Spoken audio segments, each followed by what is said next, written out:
Hello po mga kababayan, kamusta po kayong lahat? And once again, welcome back to another episode of Simply Talkies Vlog. Ang pag-uusapan natin mga kababayan is itong si Alvarez, no? Yung tinatawag nga nilang karma is a bitch. Bakit? Kasi yung kanya pong pahayag doon sa kanilang prayer rally ng mga nauusig, ang konsensya hindi po bumagsak ng maganda sa tenga ng mga karamihan, no? The fallout kung ano man po yung nabanggit niya, di ba? Pero bago po tayo magpatuloy, once again, tayo po ay magbibigay pugay at pasalamat sa lahat ng ating channel members, followers, subscribers, nagla-like at nagsishare ng ating videos. Ganon din po sa mga nagbi-video replay, sa mga nagsishare ng kanilang blessings. At ganun din po sa mga katuwang natin dyan sa ating chat box kung meron man tayong video premiere. Hindi ko na po kayo maisa-isa, no? So, ang dami nyo na kasi. Alam nyo na kung sino kayo. Yung palagi nating binabanggit sa mga previous vlog natin. At atin din pong pagbibigyan yung mga nanghihingi, nagre-request ng i-shoutout sila sa ating video, no? Kasi nababasa ko po yung mga comments nila. Kasi sinabi natin, meron akong maliit na notebook dito sa aking computer. Yung notepad ko dito, sinusulat ko po yung mga gustong magpa-shoutout. Oh. Tulad na lang nitong si Romulo Macaraig. Sabi niya, Sir Tokis, shoutout mo rin ako.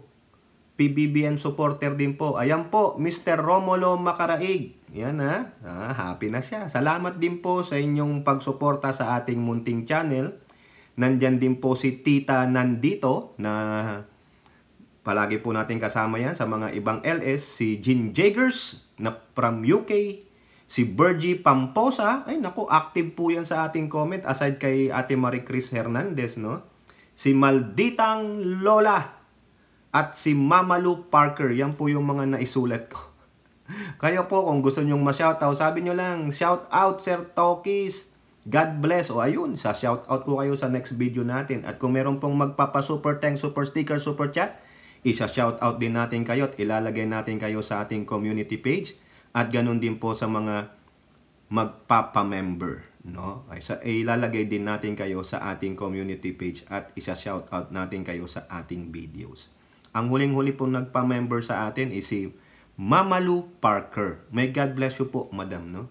Okay, yan po, no? Punta na tayo sa ating topic. Itong si Alvarez talaga, no? Walang magawa. Imbis na, no, maging congressman siya para sa kanyang bayan, hindi. No, panay ang dakdak nila. Yan ba ang mandato mo bilang isang congressman ng bayan mo?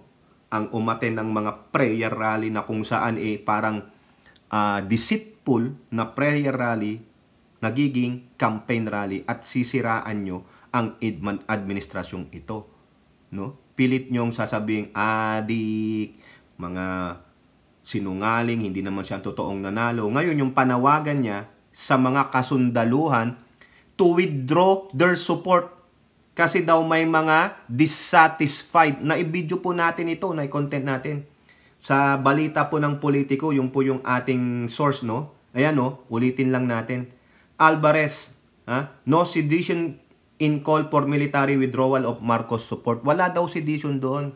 Pero, sa tingin po ng karamihan, katulad ng mga kasama niyang mambabatas at mga dating mga retiradong kasundaluhan, iyon po ay isang sedisyon.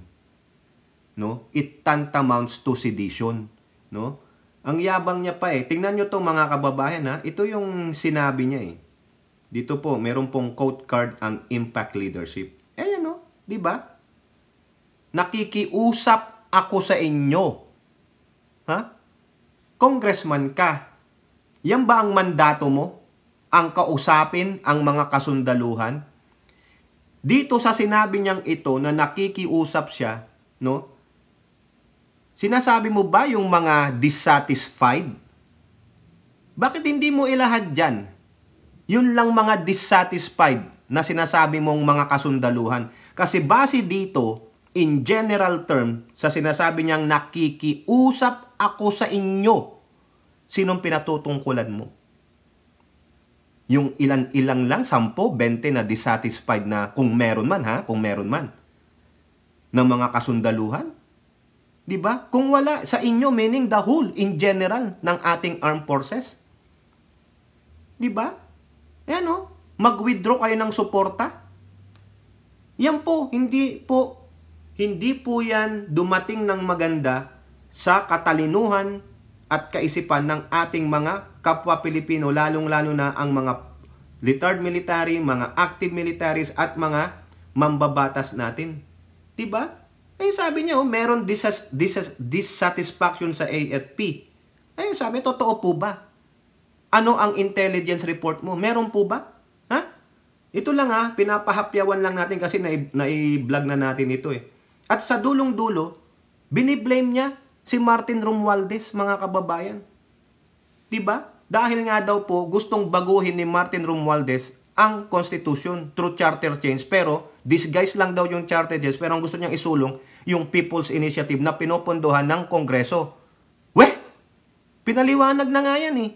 Kasi nga, itong si Tambalina, siya ang nag-insinuate niyan that they will use the funds of that yung AKAP para pondohan ng PI. Wala nga, binasag na. Pero yung pa rin yung naratiba niya, o ayan, ginamit mong naratiba si Amy Marcos na Tambalina, ayun. O sino ang manggagamit ngayon? 'Di ba? Sara Duterte, Tamilmil. Sino ang manggagamit? Kayo lang naggagamitan, mga gunggong kayo. O yan, iber mo ang grant ngayon ng taong bayan. Wala pong kumakampi sa'yo, Alvarez. Even Coco Pimentel, pinagsabihan ka, do not include the military on your narrative. Hindi po maganda, abogado ka pa man din. Dapat sa Supreme Court, i-reprimand ka. Kayo nila Roque, i-reprimand kayo because you are the ones, is spewing o nagkakalat ng kasinungalingan, nagkakalat ng kasamaan, na inuudyukan nyo ang sambayan ng Pilipino, ang mayoryang mga botante na mag-revolt. Hindi, wala po eh. Kasi nakikita ng taong bayan na kayo ay mga disgruntled. You are passing the buck of being disgruntled to this group of people. Eh hindi naman po totoo. Tulad na sinasabi mo, dissatisfied ang mga AFP. Wala naman. Kayo lang ang dissatisfied. Kaya nga sabi ko, you are passing the buck. Ipinapasa nyo sa iba yung nararamdaman nyo. Diba? Nandadamay kayo. O ngayon, you bear the grunt. Yung ire ng mga mayoryang Pilipino. Kamura-mura ka. Ano ang sabi ng mga kapwa mo mambabatas? Si Ortega, Representative Ortega ng La Union? Sir, namimiss ka namin sa Kongreso? Mga kababayan may nagsabi talaga, sabi daw ni Rocco, bibira na daw pumunta to sa Kongreso eh. Naging congressman ka pa kung hindi ka naman pala pupunta sa Kongreso. Namiss ka sa mga hearings, namiss ka sa plenary. So therefore, pag merong binabalangkas na mga batas at kailangang aprubahan, kailangan ng boto mo, wala ang presensya mo. Nire-representa ka lang. Eh anong kwenta kang representative? Nire-representa ka rin? A representative is being represented by what? Dapat ikaw ang nandun kasi mahalagang madinig mo yun Mahalagang malaman mo, hindi yung mga nagre-representa sa yung mga nagtatrabaho sa opisina mo. Eh bakit ka pa binoto? Eh dapat ang binoto na lang yung mga taong nandoon na siyang physically present during the plenary debate and the hearings. Diba? Eh saan nasaan ka? Oh, yung mga constituents mo, yan ba ang binoto nyo? Paano kayo mai-representa ng totoong representative ninyo kung wala naman siya dun sa Kongreso? Kumukuha siya ng sahod niya, kumukuha siya ng benefits niya, o baka may mga allowance pa siya, whatever perks they can have. Tapos kayo, hindi kayo mai-representa ng tama sa Kongreso? Sabi po yan, Sir, na-miss ka na namin. Pala absent. Kung sa Senado, ang numero 1 pala absent ay si Cayetano, si Peter Alan. Sa Kongreso kaya sino? Pwede ba kayo maglabas ng numero? At kung sino man yung congressman na pala absent, na ilang beses lang umattend sa plenary debates, ilang beses lang umating sa committee hearings nila? Diba? At kung ano ang ginagawa nila, para malaman ng taong bayan, be transparent. Kung yung Senado naging transparent, kung sino yung pala absent, sino yung laging nagtatravel sa labas ng bansa, bakit hindi magawa ng Kongreso? Diba? Hilingin natin. Ito sobrang privilege. Tapos magsasalita pa ng ganyan? Yan ba yung representante nyo, kayong mga taga Davao del Norte? Ganyan ba kasalaula ang Davao del Norte? Ganyan ba ang sentimiento nyo sa sentimiento nito? Na nanghihingi sila, nananawagan sila na umalis na ang Pangulong Bongbong Marcos na wala namang ginagawang masama? Yung sinasabi nilang video ng pulburon, June pa daw, ang tagal na niyan. Nung isang taon pa yan. Naglabas pa kayo ng mga dokumento galing PIDEA, pero sabi ng PIDEA, fake news. O ganyan ba ang representante ninyo? Kumakampi sa mga fake news spreader? Ano kayo? Di ba, pasensya naman. O tapos, nung, binanata na siya mga kababayan, binanata na siya. Dito, malalaman natin sino yung mga babanat sa kanya. Okay? Una, ito. Sabi ni Representative Adjong, politiko, huwag magpagamit sa distab. AFP must stay apolitical, Adjong said. O yan. Ha? Taga Mindanao pa yan, ha? Hindi. Si Adjong, taga Mindanao nga. Ito taga kapwa niya Mindanao. Mahal daw niya ang Mindanao, pero hindi po lahat ng taga Mindanao ay umaayon sa sentimiento ni Pantaleon Alvarez. Mahal ko kasi ang Mindanao, mahal ko ang Pilipinas, kaya ganito. Gago. Mahal mo ba ang bansang Pilipinas? Nais mo ngang ihiwalay ang Mindanao sa Pilipinas? Ganun ba may pagmamahal? Ang pagmamahal mo ay selfish, gunggong. Nakaka-high blood, mga kababayan. Galit na naman ako. Gagalit na naman si Elora at saka si Mr. Right sa akin. Kuya, uminom ka na ba ng high blood pills mo? Hindi pa. Hindi pa kumakain eh. Di ba?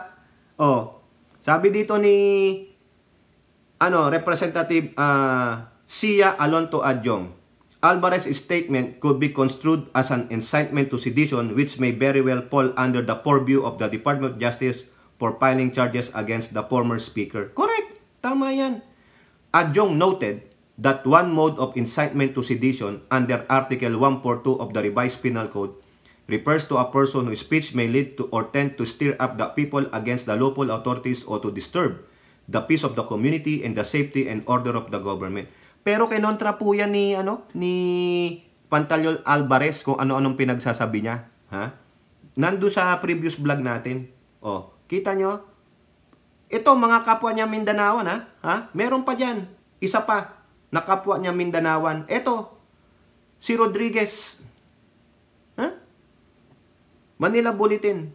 There's basis for ethics case versus Alvarez. Ha? Hindi lang ang DOJ, through Secretary Boying Rimulya, nag-utos na siyang imbestigahan itong sedition. Nandiyan po yan na isama rin natin sa sa vlog para gusto nyong patunayan natin. Ayan po yung in-order ni SOJ. Yung code card na yan. Ha? Anong sabi niya? I have ordered an investigation. Ano na Alvarez? Yang yabang mo ngayon, anong masasabi niya mamaya? May papakita ko sa inyo.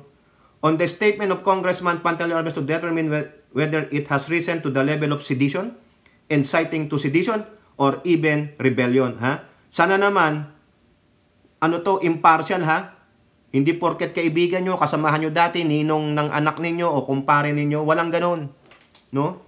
Okay, sabi natin, transparent kayo, pero dapat impartial investigation yan, no? Alam nyo yung sabi ng impartial? Walang bias, pumapagitna, ha? Okay, kasi ang AFP natin, ang kapulisan natin, apolitical. The word apolitical, walang kinikilingang politika. Hindi kumikiling sa grupo ng politika, hindi kumikiling sa grupo ng mga politiko, kundi they are only depending on the Constitution and to protect the citizen of that nation. Yun lang ang trabaho ng ng kapulisan at kasundaluhan. They are always neutral. Walang kakampihan politiko or political group. Ganun po yan. Apolitical. Okay? So dito, na-file na yan no? Meron na ngang investigasyon. Dapat investigahan pa nga yan sa Ethics Committee. Ito nga po There's basis for ethics case. Kasi sabi ni Alvarez, kinontra niya rin yan. No? Diba? Ngayon, kumontra ka, pag ito umusong ito, yari ka. Veteran Congressman Cagayan de Oro, 2nd District Representative Rufus Rodriguez. Cagayan de Oro. Nasaan yan? Mindanao. Diba? Kaya wala kang kakampi Alvarez. Yung kakampi mo lang, sino ito? Si Digong? O dyan sa Davao region, ilang kayo dyan? 5 bayan ng Davao. Davao del Norte, Davao del Oro, Davao del Sur. Hindi ko na alam yung iba eh. Dalawa pa eh. Nakalimutan ko. Umaayong ba kayo kay Alvarez? Ha? Diba? Believes that there's enough basis for an ethics complaint against Davao del Norte, 1st District Alvarez. This as Rodriguez, a legal luminary in the House of Fine, that it was uncalled for to hear Alvarez appeal to the AFP to withdraw its support from President Marcos. Well, he is a friend. But if others are minded, then that can be a basis for a complaint in the Ethics Committee. O tama naman yan. So we will have the Ethics Committee decide based on the evaluation of the matter. Sino po ba ang nasa Ethics Committee? Ha? Diba? Galito eh. We cannot countenance that. We have a regularly elected officials of our country and the President was elected with a big majority. He has the support of our people. Calling for rebellion by the soldiers is uncalled for. Ay, hindi daw po yun. Hindi daw po yan. Hindi daw po yun rebellion. Hindi. Ha? Ano ang sabi niya? Mamaya mababasa natin yan. No? Okay? So, si Rodriguez, si Adjong, mga taga Mindanao. Ha? Ngayon, sumagot ang AFP dyan. Sabi nila, apolitical kami. May dinagdag, mga kababayan. O ayan, tingnan ninyo. GMA News Online. Kaya talagang karma is a bitch sa'yo. Ibig sabihin, walang umaayon sa iyong panawagan. Sige nga, nakakita na ba kayo ng isang politiko na dinedepensahan si Alvarez? Ha? Ang tanging nababasa ko sa mga balita ay lahat dapat siyang managot. Di ba? Oh. Kasi sa patuloy mong paghimot sa puwit ni Digong, yan ang nangyari sa iyo. Instead na nandun ka sa Kongreso, no? Nakikibalangkas ka ng batas, sumusulat ka ng batas, wala. Ano ginagawa mo? Sayang mga kababayan, no? Tanungin natin, i-google natin, magkano ang sahod ng isang congressman sa Pilipinas. Para naman may basis tayo mga kababayan. Hindi yung sasabihin, nanguhula lang ang si Tokis, nanghuhula lang yan. Ha? Ito, tanungin natin. Salary of a congressman. Sabi na lang natin, in the Philippines. How much? How much is that dog in the window? Whoop, whoop. Sabi nga nila. Di ba? Diyan sa GMA News Online, May 9, 2022. After, during the election to, sinulat nila. Estimated lang ito, Estimated. Sabi ng GMA News. Hindi ko alam kung updated ito. Pero, at least may numbers tayo. For senators and representatives, the salary ranges from 273,278 pesos to 312,902 pesos. But, if they get appointed to a higher position, such as Senate President and House Speaker, nagbabago yung income. Paano pag sinabing House Majority Leader, House Minority Leader, Assistant Majority Leader, o mga ganong mga connotation sa kanilang mga pagiging representante, magkanong idadagdag na pesos sa sahod nila. Pero, pag, walang nakakakibat na majority-minority, 270. Sabihin nyo na, i-round na natin. That's more than a quarter, 1/4 million pesos. So, kung ganyan po ang numero nito, kasi this is just the 2022 report ng GMA News. Bigyan nyo ako ng update. Ibig sabihin, si Alvarez tumatanggap ng almost 270 a month for doing nothing, for representing the Boulder Norte per district and doing nothing. Nandoon siya, 270,000 sa mga rally ni Digong, katabi ni Digong sa presscon, nananawagan na bumaba na ang Pangulo, ihanda ang presidency kay Tamilmil, na siya lang daw ang makakapag-solve ng West Philippine issue for what? Secret deal again? Tapos ngayon, nananawagan ka, nakikiusap siya sa AFP na to withdraw their support? Di ba? Yan ba yung pinapasahod nyo ng ₱250,000 a month plus the perks and the privileges? Pala absent? Di ba? Ano sabi ulit ni Ortega? We miss you, sir. Pinatunayan din, hindi daw nagpupunta na gaano sa Kongreso. Saan siya? May privilege talaga. Ibig sabihin, nandun siya sa Mindanao, sa Davao, dun siya nagsa-satellite office. Wow! Pinapunta ka nga sa Kongreso para doon ka eh. Di ba, mga kababayan? Pero ang gusto mo, dito na lang ako kasi ganito. Malapit lang sa mausig-usig rally. Pero, pag pupunta ng ibang lugar para magmausig-usig rally sila, nandun siya. Di ba nakita nyo yung irony? Sa Kongreso, hindi siya makapunta. Pero pag pupunta sila, tulad nung sa Cebu, sa Maynila, nandun siya. Ano dahilan niya bakit di siya makapunta ng Kongreso sa plenary at hearings? Di ba? That's how it goes. Baka hindi lang siya ang gumagawa niyan, mga kababayan. Baka hindi lang siya ng mga politiko, congressman, senator ang gumagawa niyan. Di ba? Isipin ninyo. Wala sa opisina niya sa Kongreso. Sinong mga congressman ang gumagawa niyan? Baka hindi lang nabubulat-lat. O kaya dapat ang Kongreso maging transparent sa atin. Sino ang pala absent? Sino ang hindi umaattend sa hearing? Sino ang hindi dumadalo sa mga plenary debates? Bumuboto ng nay or yay. Di ba tingnan nyo, magtataka kayo. 316 silang representante dyan. Pagdating ng may magbobotohan na sa plenaryo, itotal nyo yung nag-yay at nay, hindi magtototal sa 316 maski na may absentee. Di ba yung abstain? Hindi yung absentee, abstain. Yung hindi bumoto ng yay or nay. Minsan kinikwenta ko sa report bakit kulang ng 4? Kulang ng 6? Ano nangyari dun sa 6? Nasaan sila? O di ba iisipin nyo? Kung nandun lahat sila, 316 sila, at least alam mo yung total number of votes on that particular bill. Di ba? Na mag-a-amount, magto-total ng 316? Hindi. Bibihira silang nakabuo ng 316? Di ba? Kaya, biruin nyo yan ha. Amount yan. 270,000 times 12 yun na lang, mga kababayan. O sige, i-calculate natin. Huwag tayong malenlen dito. Ha? Ayan. Magkano yan? 3.2 million pesos a year. Oh. Is it worth it? Is it worth it? Diyan sa mga bunch of idiots na nandyan sa Kongreso, na imbis na magtrabaho, wala. Hindi naman po lahat sila ay bunch of idiots. Mangilan-ngilan lang. Biruin nyo, tatrabaho lang yan 3 days. Monday, Tuesday, Wednesday. Thursday, Friday, nandun daw na sila sa mga constituents nila. Tapos ang haba pa ng siniday break nila. Walang mababalangkas na batas. Minsan walang hearing yan. Oh. Wala, doon lang sila sa opisina nila. Oh.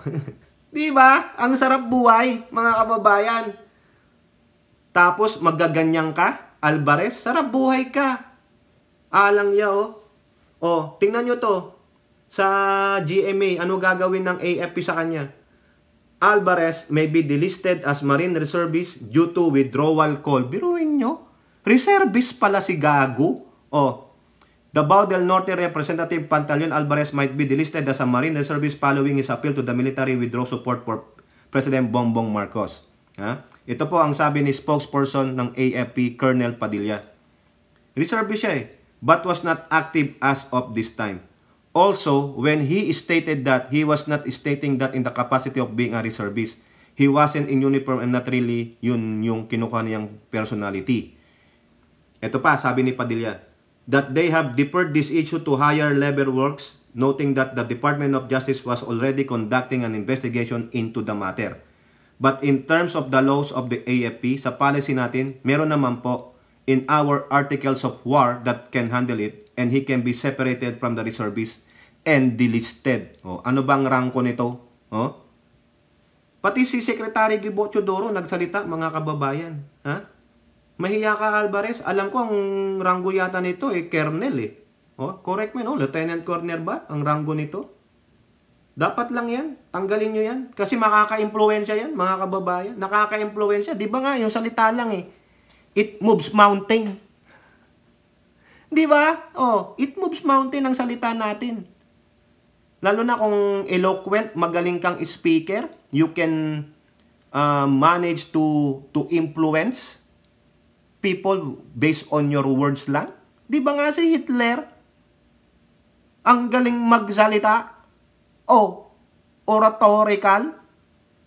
Yan pa kayang ganyang pananalita ni Alvarez, ha? Asan na yung quote card niya? Yan. Yang quote card niya na yan. Oh, nakikiusap ako sa inyo. Tapos gagamitan niya nung sinabi ni Amy Marcos, nag-imbestiga. Tapos bibirahin niya si speaker. Nandun yung naratiba eh. Di ba? Kung ikaw, tanga-tanga ka, hindi ka nag-aanalisa, maniniwala ka sa kanya, you will be moved. Kaya nga sabi ko, his words can move a mountain. Diba? Yung mga tanga-tanga at bobo nilang mga followers, kakagatin yan, tapos ibabalita sa mga kakilala nila. It will spread like a fire. O, tama lang na makwas siya. Siya ang makwas. Siya ang makarma. Ha? Ano pa ang sabi dito ng mga cabinet members? Ito lang pang mababatas at merong isa dyan. O, unahin natin yung statement ni National Security Advisor Secretary Anyo. O, ito, dating tauhan to ni Digong. Nakasama niya yan, di ba? O, haba lang mga kababayan, basahin natin. With respect to his recent call to the AFP and the PMP to withdraw support from the administration, Representative Pantaleon Alvarez severely, the word severely, underestimated the professionalism and integrity of both the AMP and the PMP. Both institutions are loyal to the Constitution, the rule of law, the chain of command, and the President as Commander-in-Chief of the Armed Forces. Insinuations to the contrary are baseless and unfounded. Correct. Wala ngang ebidensya eh. Baseless, unfounded. It is just the spew of his mabahong bunganga. Kaya nga sabi ko, ulitin ko, yung pananalita can move a mountain, can influence people. Like yung mga naging leader na autocratic ba yun? Yung atrocities. Oh, like nung si Hitler, Benito Mussolini, yung mga yun.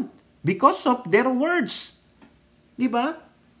Any call for withdrawal of support when done by a public official, more so one that is also a high-ranking reservist officer, is not only irresponsible but also illegal and unconstitutional. It erodes the very foundation of our democratic institutions and undermines the supremacy of civilian authority over the military. Such utterances and actions can be construed as seditious or rebellious and they have no place in our society. O, Alvarez, wala kang kakampi. Wala. Nada. Sino lang mga kakampi mo? Yung mga vlogger at influencer na mga dedeshit. Sige, pagtanggol nyo ito. Ipagtanggol nyo si Alvarez. Malamang pati kayo damay sa investigasyon. Meron ba? Yung mga nandyan sa YouTube, meron ba nagtatanggol kay Alvarez? Wala. Di ba? Correct nyo ako kung nagkakamali ako. In a democratic society such as ours, the armed forces are neutral and apolitical, serving the interests of the nation as a whole. The AFP and PMP shall continue to remain above petty partisans. Alam niyo yung word na petty? Ha? Siguro minsan naririnig niyo yan sa akin, ano? Word na petty. Ha? Oh. Yung petty, yung hindi ito. Hindi ito sa military. Hindi yan sa military. Pag sinabi niyong petty, ano yan? Doon sa mga military, mga subordinate yan, no? Pag sinabi niyong you are so petty sa somebody, no? You mean that they care too much about small, unimportant things and perhaps they are unnecessary. Unnecessarily unkind. Napakaliit na bagay, ginagawan mo ng malaki. Ganyan po sila. No? Yung maliit na apoy, bubuhusan nila ng bubuhusan ng gasolina. Petty actions, petty things, hindi mo na kailangan pang anuhin yan. Ha? Pansinin. Si Alvarez, ha? Political or personal interest. Representative Alvarez and others who may be similarly inclined should not drag such respected institution to serve their partisan agenda or self-interest, even if such calls are made or he claimed in a fit of emotion. Mamaya sasabihin ko sa inyo. We call on the DOJ to thoroughly review this matter and consider appropriate legal actions against Representative Alvarez and others similarly situated. His words and deeds are a disservice to our men and women in uniform who risk their lives daily to safeguard our nation's security, defend us from all manner of threats, and uphold the Constitution. O dito na lang sa sinabi ni Secretary Anyo, ha? Hopefully, the DND chief with his good nature, with the wise wisdom coming from God, his words and deeds are disservice. I-disavow nyo na yan. Tanggalin nyo na yan as reservice. I-recall nyo na yung kanyang tanggalin nyo na. Disavow. Ayan. Yung mga words natin, di ba, Hattori? Wala na po. Kumbaga, sa active duty, dishonorably discharged. Di ba, Hattori? Hindi naman po na yan nanonood si Hattori ng video natin. No? Marami na po siyang ginagawa. Busy na po siya. No? Di ba? Yan. Nananawagan naman ngayon si Anyo sa DOJ. Kasuhan nyo. Di ba? The dominoes are falling down, Alvarez. Ha? Ito pa. Isa-isayin natin sila. Si Secretary Estrella ng DAR. May saloobin din siya. We salute the armed forces of the Philippines for strongly rejecting the call to withdraw support for the President. Dito pinagkakatiwalaan ng Presidente pagdating sa agrarian reform itong si Estrella. I think they are best buddies since they were kids. We stand with the officers and men of the armed forces in the fulfillment of our collective duty to uphold the Constitution, obey the law, and uphold the welfare of the Filipino people. At yan, nagsalita siya. Si Tamilmil. Wala. Work. Di ba? Bakit ngayon hindi ka makapagsalita dito? Kung si Quiboloy, nakapagsalita siya. Kung sa SMNI, nakapagsalita siya. Pero pagdating kay Alvarez, na isang reservist, na isa ring reservist, si Tamilmil, bakit di siya makapagsalita? Kasi nasa gobyerno ako. Bakit si Estrella? Nasa gobyerno. Di ba? Eto pa. Ha? Wala talagang si Tamilmil. Work.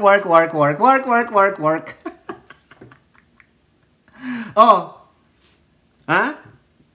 Ito lang yung kanyang pahayag diyan sa sinabi niya. Ito muna, unahin natin yung nasa kabila, ha. Yung nangyari sa Davao del Norte, kasama yan sa constitutionally protected rights to freedom of speech and assembly. Paano naging seditious at disorderly conduct ang pag-exercise ng constitutional rights? At bakit hindi ako magsasalita? Wala namang nagpipigil sa'yo sa pagsasalita mo.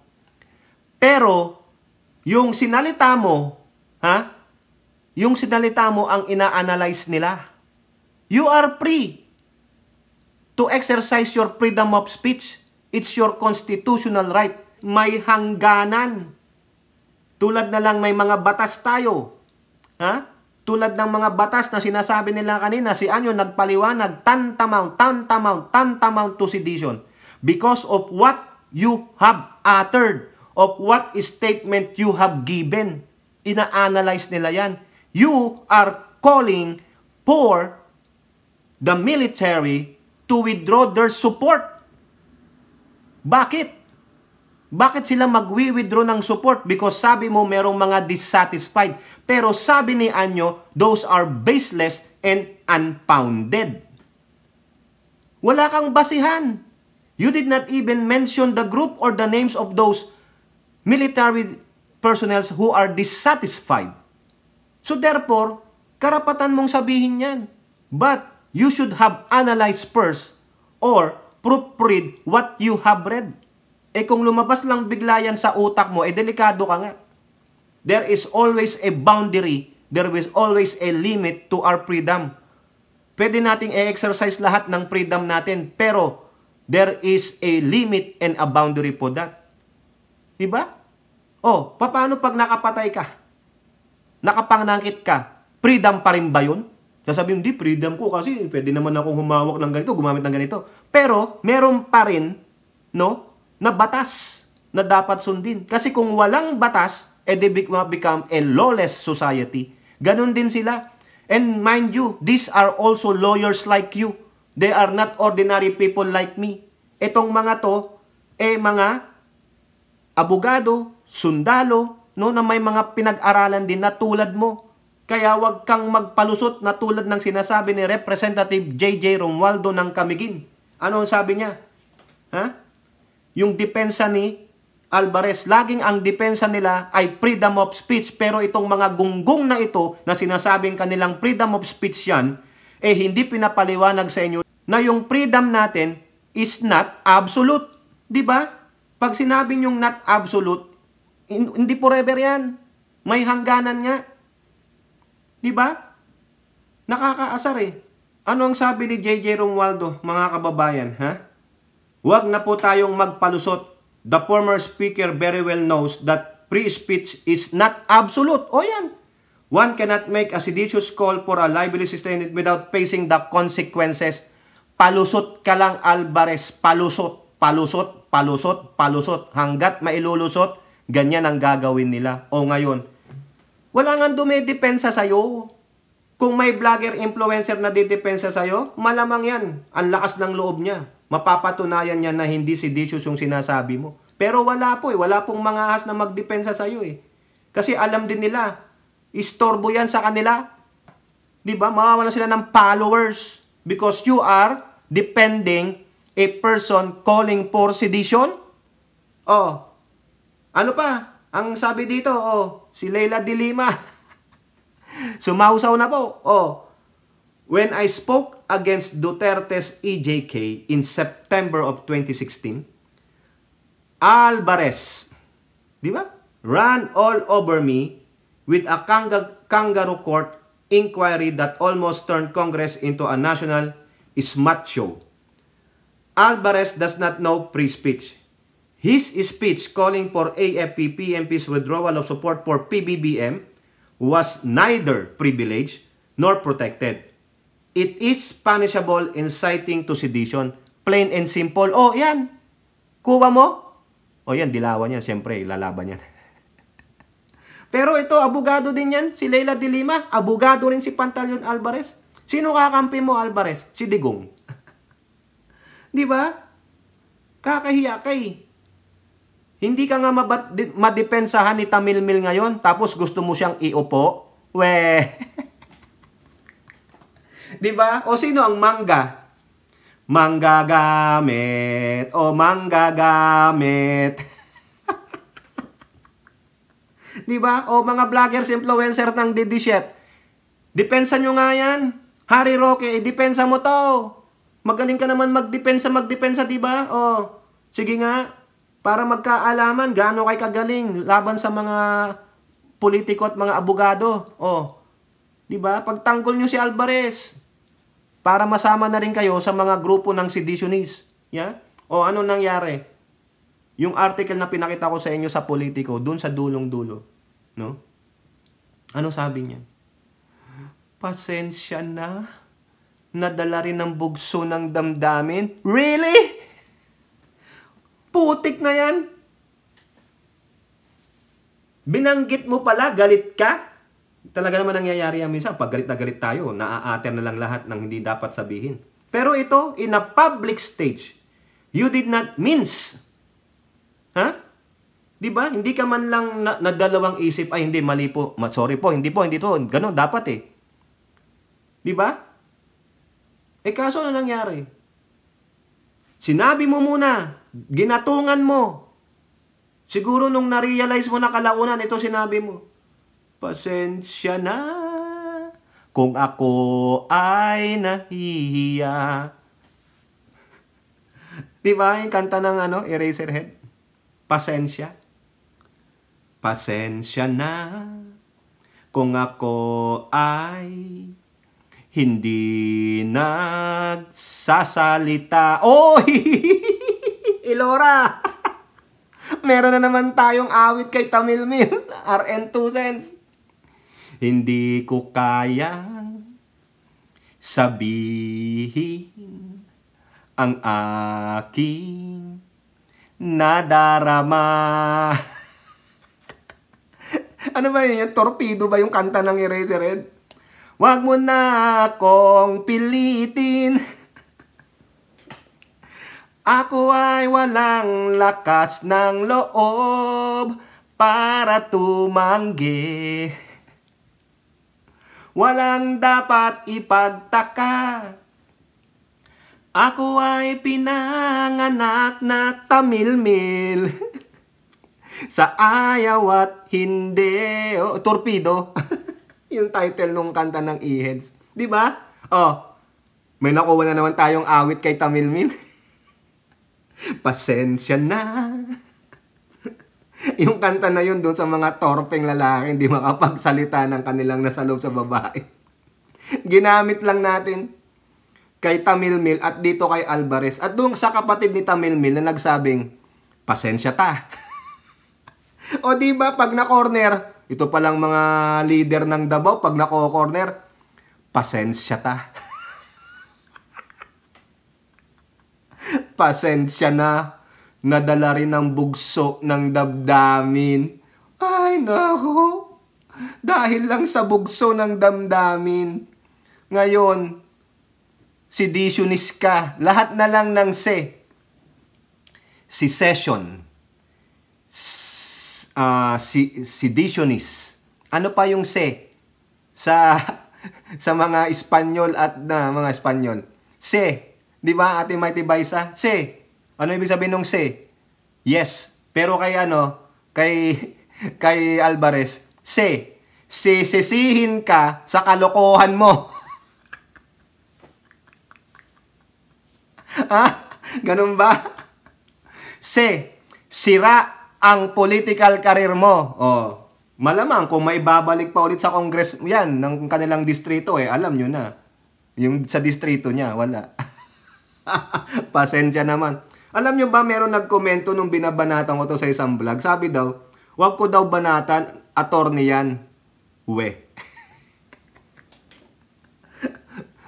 Kung mali ang ginagawa niya, mali ang nagawa niya, mali ang desisyon niya, wala tayong pakialam sa titulo ng tao. Kung si Presidente Bongbong Marcos pa yan, babanatan natin. Kung si FL Lisa yan, nagkamali, babanatan natin. Para ma-call out sila. Na hindi porket meron silang titulo sa harapan ng pangalan nila, abogado, doktor, sekretarya, presidente, o ano pa man nyo. Hari, queen, o ikaw na ang pinakamayamang tao sa mundo pero gumawa ka ng kabalbalan, mabibira ka. Mako-call out ka. Ganun po yun. In spirit of fairness, kaya ikaw na nagsulat na wag ko siyang banatan dahil taga Davao yan, wala man akong pake kung taga saan pa siya. Basta nagkamali siya, kailangan siyang i-call out. Kaya wag niyo akong turuan kung anong dapat kong gawin. Diba? Malaya naman kayo magkomento, karapatan nyo yan. Pero telling me not to do it? No way! Who are you anyway? Diba? Oh. Ayoko, may magagalit na naman. Meron na naman mag-a-unsub sa akin. Ito talaga si Tokis, matampuhin. Sabi na sa akin matampuhin daw si Tokis. Hindi. Mapamura lang. Mabibira lang kayo, mamibira. Si Tokis po, blunt po ako blunt. Tanong nyo pa yan kay Hattori sa kay Carclea. Yung sasabihin ko yung katotohanan. Hindi ko sugarcoat na, ang ganda mo. No? Diba? Ang ganda mo. Pero, binuan. Uy, ang gwapo mo. Ano yon? Sisinungaling ako? Paano na ako magsasawa ng Diyos sa akin sa kakapatawad? Sisunungaling ka na naman, Toki, so sasabihin. O, di ba? Parang maisingit ko lang, no? Napanood ko po si Professor Antonio Contreras. Si Prof. Tonton. Meron po siyang YouTube vlog, yung usapang politika o usaping politika. Yung no comment ni Sara. No? Binira niya po si Sarah. Ang ganda po eh. Panoorin niyo po yung kasi mamaya, ma-misconstrued ako dito. Pagalitan ako ni Prof. Ayaw ko naman nun. Mabibira ako ni Prof. Tonton. Ang ganda po ng paliwanag ni Prof. Tonton doon sa kanyang YouTube channel. Yung mga hindi pa po nakasubscribe doon, ang galing magpaliwanag ni Prof. Tonton. Talagang bright, no? Hindi ko po siya kasing bright. Bright na bright po yun. No? Ako ang gamit kong bright, yung bright na sabon. Si Prof. matalino talaga. Kasi yung kapatid ni Sir Benji, ang tatalino ng mga yan na Contreras. Hindi naman nila kamag-anak yung taga dyan sa LA na Contreras. Ayun, walang utak yun. No? Kung gusto nyong malaman yung sinabi ni Prof. Tonton, no? Antonio Contreras, sa no comment ni Tamil Mil, ayun, nandun po. Ang galing. No? Tama naman pala. May point, di ba? Kaya ako, kakantahan ko na lang sila ng Torpedo.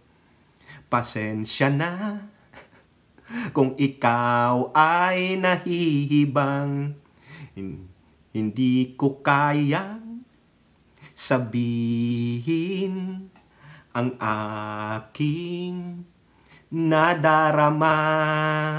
Dan. Di ba? Sabi ni Tamil Mil sa akin, wag mo na akong pilitin. Ako ay walang lakas ng loob para tumanggi. Walang dapat ipagtaka. Ako ay pinanganak na tamilmil. Sa ayaw at hindi. Pakinggan nyo yun. Ang gandang kanta niya, no? Ang gaganda nung kanta ng Eraserhead, eh. Kaya ako pinakikinggan ko yan, eh. No? Diba? Pasensya na. Biglang umurong ang buntot ni Kupa. Yang pasensya mo, the damage has been done. How can you take it back with that word pasensya na? Ano yan? Yung ba yung pagkaing pasensya? Pagkatapos mong kainin? Ay, hindi masarap. Iluluwa mo? No. You have tarnished the image of the AFP, including the PNP. You are brandishing the ego of Digong na siya lang ang magaling. Pinangangalandakan yung si Digong lang ang magaling, si Sara lang ang magaling, iupo na natin si Sara para siya ang tatapos sa West Philippine Sea issues. You are freaking wrong. Because your Sara Tamilmil Duterte is torpe. Torpedong Tamilmil. Tama, mali. Ano ang magiging West Philippine Sea niya? Anong solusyon niya? Ilantad nyo muna sa amin ang solusyon ninyo, transparent kayo. Kung mas gaganda pa ang solusyon niya sa ginagawa ng current administration ngayon. Di ba? Tama, mali. Ano ang report ng BIPAR? Naisama natin yan sa West Philippine Sea natin. Nag-report ang BIPAR ng mga huli ng mga isda dyan sa West Philippine Sea. Tumaas ng 15% from the year 2022. Sinong mas magaling ngayon? Diba? Kung hindi lang sa palaging panggagago ng mga tsekwa sa ating mga mangingisda, naalala nyo yung isang instant na talagang nung wala yung BIPAR at Coast Guard na nagbabantay doon, nilusob yung mangingisda natin sa Baho de Masinloc ng mga Chinese Coast Guard. Lumusong pa sila, may dala silang pamalo. Inuutusan yung ating mga kababayang mangingisda dyan sa Baho de Masinloc na itapon, ibalik sa dagat yung shell. Diba? Ako galit na galit ako dun. Kung ako pagsabihan nyo, kung ako na mangingisda, nandun ka sa aming teritoryo. Malamang wala namang mga baril yan, eh. Kung meron man, di hell broke loose na. Diba? Hawakan ko talaga siya, mga kababayan. Tapos yung pahinanti ko, sige, lalayas tayo. Nandiyan pa siya. Pandarin mo. Gaganin ko talaga. Mag-iinit ako. Nakita ko pa na yung pamalo. Tapos utusan mo ako, who are you?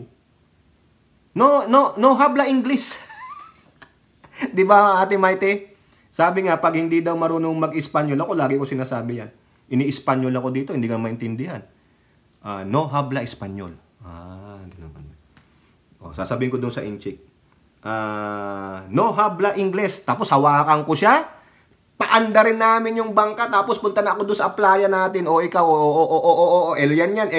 Diba? Susundan ka ng Coast Guard nila. Susundan ka nila. Di ba nga si Manong, naalala nyo si Manong, yung matapang, nakipaghabulan, hindi nga siya mahabol eh. Ang tawag nga namin doon sa mga Pangganesi, baluto lang yung sa kanya, baluto. Bangka lang yung sa atin ha, sa kanila. Ano ba yung jet ski? Lancha ba yung kanila? Hindi nila mahabol si Manong, di ba? Tapos magmamayabang sila. Mga Pinoy. Talaga hawakan ko yun. Sabi ko nga kay Hattori, hahawakan ko talaga yun. Tapos papaandarin ko yung sasakyan. Bayaan ko siyang mag-swimming doon. Pang mga 100-meter dash sa swimming pool. Gago ka. Walang yakang inchik ka. Sino ka para diktahan ako? Hindi ako magsasabing sorry. Sorry not for sorry, di ba?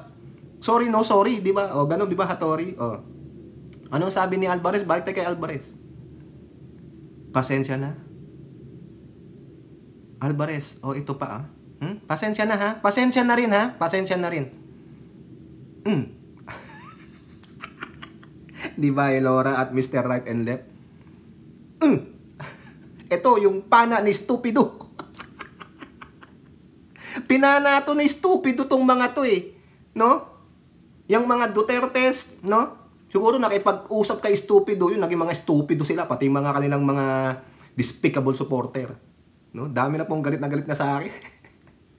Ang daming nag-unsub sa akin ng mga dead shit. Wala pa pakialam sa inyo. Sabi na, kakampi na daw natin. Yung yung Badong Aratiles na yun, no? Yung pinanonood ko, yung isang vlogger ng topic, yung Badong Aratiles ba yun? May tawag na siya sa mga Marcos supporter at mga dilawan daw eh. Ano? Tambilaw? Tambilaw ba tawag niya? Tambilaw kasi pinag-combine na Tambalos-Loslaw at mga dilaw. Hindi nyo nga mapangalanan kung sino yung Tambalos na tinutukoy nung inyong Tamilmil na BP. May pinangalanan ba? Ha? May sinabi bang pangalan yung sinasabi niyang sa imong ambisyon, huwag kang magpakanta baloslos? Di ba yung video ni Amy sa kasya? Ang tinutukoy na Tambaloslos, si Daryl Yap. Tapos sasabihin nyo, mga Tambaloslos ang Marcos supporters and loyalists. Ngayon, kung kumakampi ang mga dilaw, di sila yun. Diba? Ano ang sabi? Kung magaling naman, matalino, may pagmamahal sa bayan, dilawan siya, di gamitin. Kayo, sige nga, kumpara mo nga yung talino mo sa mga dilawan. Ang mga dilawan may mga honorary degree, may PhD, graduate sa mga top 3 school sa ating bansa. Pumupunta sa ibang bansa para mag-aral. Ikaw, ano? Di ba? Tamilmil at mga sinungaling. Ayun pa, no, Ate Maite. Sinungaling. Sino? Si Digong. Sinungaling. Sino? Ang China. Di ba? Ito, yari. Pasensya na. Ha? Sasabihin din natin sa kanya, pasensya ka. Gunggong ka kasi. Yan. Dapat lang yan. Tuloy nyo po yan. Para, ma-examplean siya. Sino kayang susunod? Baka si Talakitok Roque, sunod natin. Sa pagiging talakitok niyan, walang yayan. Kayo po, ano po inyong masasabi? Comment down below. And don't forget to like and share. Hope to see you on the next videos. Bye-bye. God bless.